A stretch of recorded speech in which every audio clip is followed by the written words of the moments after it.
الحمد لله وكفى والصلاة والسلام على سيد الرسل وخاتم الأنبياء أما بعد فأعوذ بالله من الشيطان الرجيم بسم الله الرحمن الرحيم يا أيها النبي إنا أرسلناك شاهدا ومبشرا ونذيرا وداعيا إلى الله بإذنه وسراجا منيرا وبشر المؤمنين بأن لهم من الله فضلا كبيرا وقال الرسول صلى الله عليه وسلم ألا كلكم راع وكلكم مسؤول عن رعيته الإمام على الناس راع وهو مسؤول عن رعيته والزوج على أهل بيته راع وهو مسؤول عن رعيته والزوجة راعية على بيت زوجها وولده وهي مسؤولة عنهم والعبد راع على مال سيده وهو مسؤول عنه ألا فكلكم راع وكلكم مسؤول عن رعيته أو كما قال عليه الصلاة والسلام.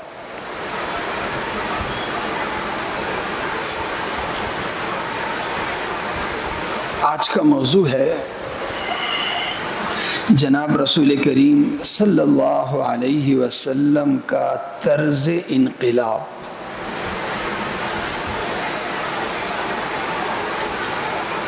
ہم میں سے ہر شخص کی چاہت ہوتی ہے کہ جب وہ بات کرے تو اس کی بات پر عمل ہو. بحیثیت امام کے میری خواہش ہے کہ میں جب بیان کروں بات کروں تو میرے نمازی اس پر عمل کریں. بحیثیت باپ کے میری چاہت ہوتی ہے کہ گھر والوں کو جو میں حکم کروں وہ اس پر عمل کریں. بحیثیت ایک افسر کے،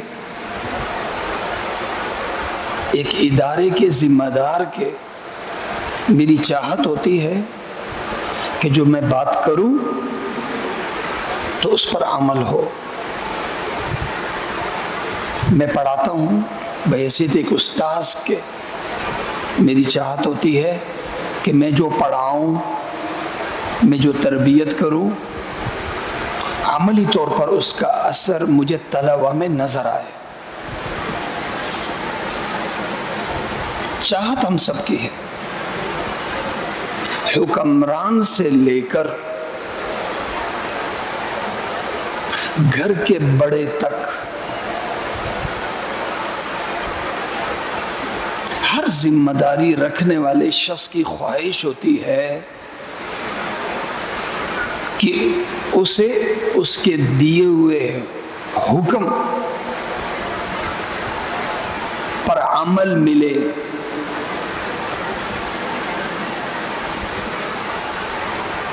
اب دو طریقے ہیں. ایک ہے کہ عمل کے لیے، عمل کروانے کے لیے میں اپنے الفاظ کا زور استعمال کروں، زور آور بیان کروں، اور سوچوں گا کہ زبان میں جتنا زور ہوگا، بیان میں جتنا زور ہوگا، قلم میں جتنا زور ہوگا، قلم کے زور سے، زبان کے زور سے میرے سننے والے متاثر ہو جائیں گے اور میں جو کہوں گا اس پر عمل کر لیں. میرے پاس اگر اختیارات ہے، طاقت ہے، اس کا ایک طریقہ ہے کہ میں حکم کے ساتھ اس حکم پر عمل نہ کرنے والوں کی سزا بھی طے کر دوں. یہ حکم ہے جو اس پر عمل نہیں کرے گا ان کے لیے یہ سزا ہے۔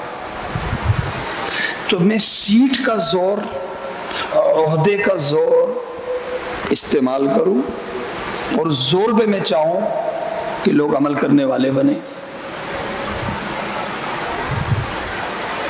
سوچنا یہ ہے کہ جناب رسول کریم صلی اللہ علیہ وسلم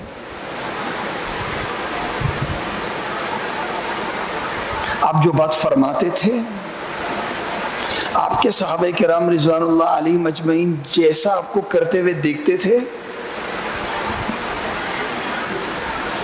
عمل کے لیے لپکتے تھے 100%۔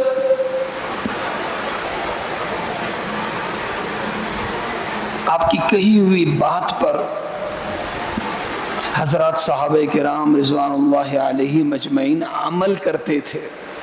کیوں کرتے تھے؟ کیا اس لیے کہ وہ آپ کو ایک حکمران، ایک خلیفہ کی نظر سے، اس طاقت سے ڈر کا خوف ہوتا تھا انہیں؟ جیسے حکومت کا ایک خوف ہوتا ہے، کیا سزا کے خوف سے عمل کرتے تھے؟ کیا اس لیے کرتے تھے کہ آپ کا زور بیان تھا، آپ لمبی لمبی تقریریں کرتے تھے، لمبی لمبی تحریریں لکھتے تھے؟ نہیں۔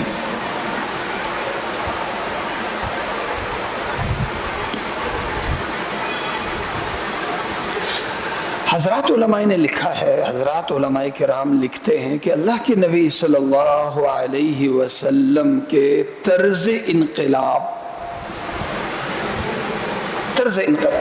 اس سے انقلاب آیا لوگوں کی زندگیوں میں کہ کل جو زندگی تھی، آج کی زندگی کل کی زندگی سے بالکل مختلف ہوئی۔ پچھلے سال کے عمل سے اس سال کا عمل بالکل مختلف ہوا، ساری برائیاں چھوٹ گئیں، ساری برائیاں چھوٹ گئیں۔ کیوں چھوٹی؟ جناب رسول کریم صلی اللہ علیہ وسلم نے انقلاب کے لیے دو طریقے یا دو اصول اپنائے جو ہم سب کے لیے قابل تقلید ہے۔ وہ دو اصول سزاؤں کا نہیں، وہ دو طریقے سزاؤں کے نہیں۔ سزاؤں کے اس لیے نہیں ہے کہ دین میں سب سے زیادہ زور نماز پہ ہے۔ کیا قرآن اور حدیث میں کیا کہیں یہ لکھا ہوا ہے کہ جو شخص جان کے نماز چھوڑے اسے اتنے اتنے درے لگا دو، اتنے اتنے کوڑے لگا دو، اتنے وقت کے لیے اس کو جیل میں ڈال دو، اتنا اتنا اسے جرمانہ کر دو، جو روزہ نہ رکھے اسے اتنی اتنی سزا دے دو، جو زکوٰۃ نہ دے اس کا سارا مال ضبط کر دو؟ کہیں نہیں ہے۔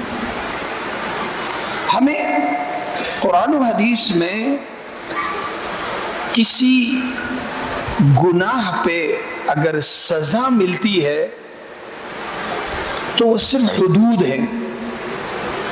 ایک شخص سر عام بدکاری کرے، چھپ کے نہیں، سر عام کرے، اس کے لیے سزا ہے، حد۔ ایک شخص سر عام دہشت گردی کرے، لوگوں کے مال چوری کرے، اس کے لیے سزا ہے۔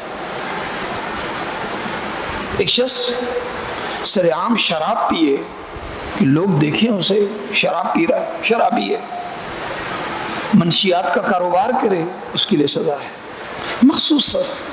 4 سے 5 جرائم ایسے ہیں کہ دین نے لازم کیا ہم پہ کہ ان پہ سزا ہو۔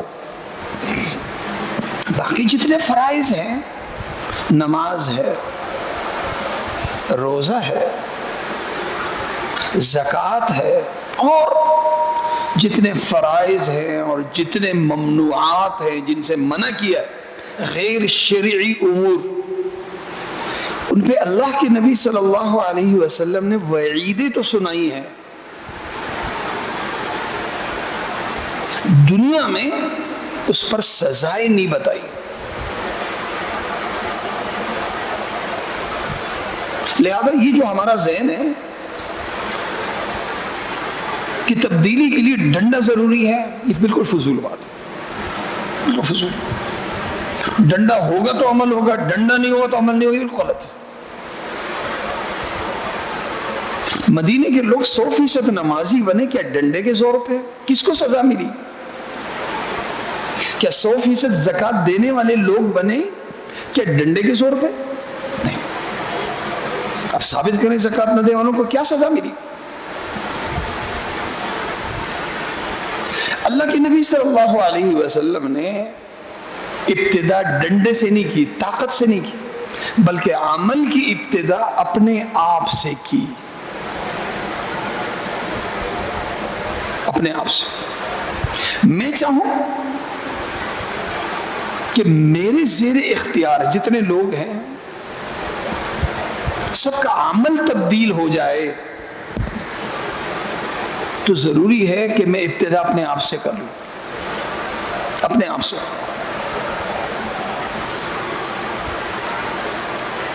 اپنے آپ سے ابتدا کروں گا تو ڈنڈے کا زور نہیں، گفتار اور بیان کا زور نہیں، بلکہ میرا عمل کا جو زور ہے، میرے عمل سے ماحول بدلے گا۔ جو مجھے فالو کرنے والے ہیں وہ میرے عمل اور کردار کو دیکھ کے اپنے آپ کو تبدیل کریں گے۔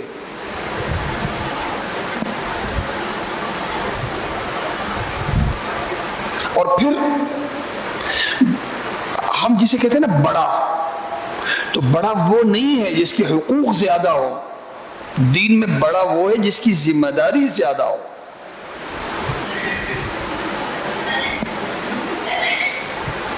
لہذا امارت، بڑا ہونا، یہ بڑی ذمہ داری کا نام ہے۔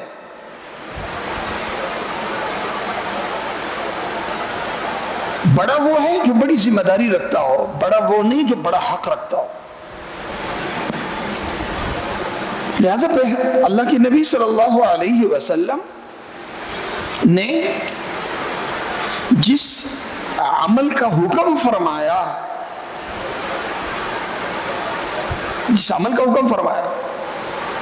بحیثیت ایک ذمہ دار کہ بڑا وہ ہے جس کی ذمہ داری بڑی ہو، لہذا بڑے ہونے کی حیثیت سے ابتدا اپنے آپ سے کی اور 100% کی، اور جن سے مطالبہ ہے انہیں منع کیا کہ دیکھو جتنا میں کر رہا ہوں تمہیں اتنا کرنے کی اجازت نہیں ہے، تم نے نہیں کرنا، تم نے نہیں کرنا۔ عمل کی سطح اپنی بہت سخت رکھی اور دوسروں کے لیے وہ سطح سخت نہیں بلکہ نرم رکھی۔ ابھی رمضان کا مہینہ گزر گیا، ہم 1 مہینے کے روزے ہم رکھتے ہیں۔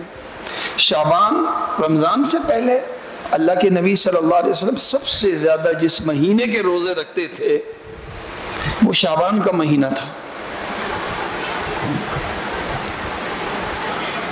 آپ کو دیکھ کر حضرات صحابہ کرام رضوان اللہ علیہم اجمعین بھی چاہتے تھے کہ آپ کی طرح شعبان کے مہینے کے اکثر دنوں کے روزے وہ بھی رکھیں۔ آپ منع کرتے تھے، نہیں، 15 شعبان کے بعد کسی کو روزہ رکھنے کی اجازت نہیں ہے۔ اس لیے نہیں کہ ناجائز ہے، بلکہ شفقت کی وجہ سے، محبت کی وجہ سے، کہ تم پہ لوڈ زیادہ نہ آئے۔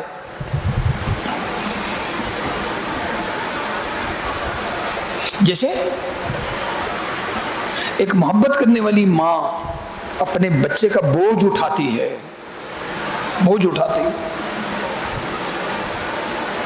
کہ بیٹے پہ لوڈ کم ہو، مجھ پہ زیادہ۔ وہ زیادہ جو لوڈ ماں اٹھاتی ہے وہی بچے کو اٹریکٹ کرتی ہے۔ تو اللہ کے نبی صلی اللہ علیہ وسلم خود روزے رکھ رہے ہیں اور کثرت سے رکھ رہے ہیں، لیکن اگر کوئی صحابی رکھ رہا ہے تو اللہ کے نبی صلی اللہ علیہ وسلم سختی سے منع کر رہے ہیں کہ نہیں، مہینے میں صرف 3 روزے رکھو بس، اس سے زیادہ نہیں۔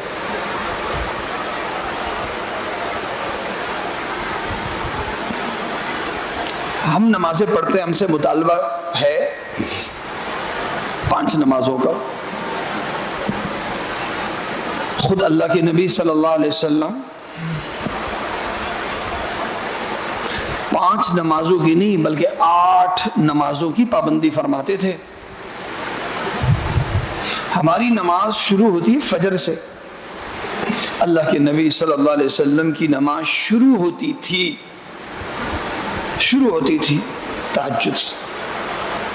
پوری زندگی اللہ کے نبی صلی اللہ علیہ وسلم کی تہجد کی نماز نہیں چھوٹی، سفر میں ہوں آپ یا حضر میں ہوں، کبھی نہیں چھوٹی۔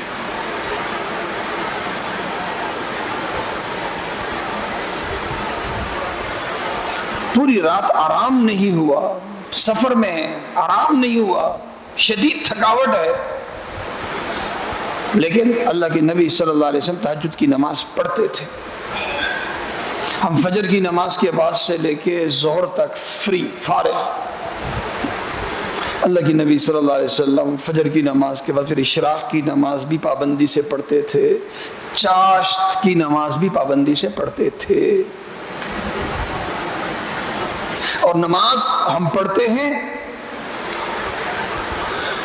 تو مختصر کر کے ہمیں تو یہ کہا کہ ہلکی نماز پڑھو، لمبی نماز نہیں، مختصر پڑھو اور پڑھاؤ۔ خود اللہ کے نبی صلی اللہ علیہ وسلم جب نماز کے لیے کھڑے ہوتے تھے تو اتنی لمبی نماز ہوتی تھی کہ اللہ تعالیٰ نے یہ آیت نازل فرمائی، ما انزلنا علیک القرآن لتشقى۔ اتنی لمبی نماز ہوتی تھی کہ آپ کے پیروں میں، پیر مبارک میں ورم آ جاتا تھا۔ ہمیں حکم ہے زکوٰۃ کے حوالے سے 2.5% بس۔ اللہ کے نبی صلی اللہ علیہ وسلم کا خود عمل کیا تھا؟ حضرت عائشہ صدیقہ رضی اللہ عنہ کہتی ہیں 1 مہینہ 1 چاند طلوع ہوتا تھا، دوسرا چاند طلوع ہوتا تھا، تیسرا چاند طلوع ہوتا تھا،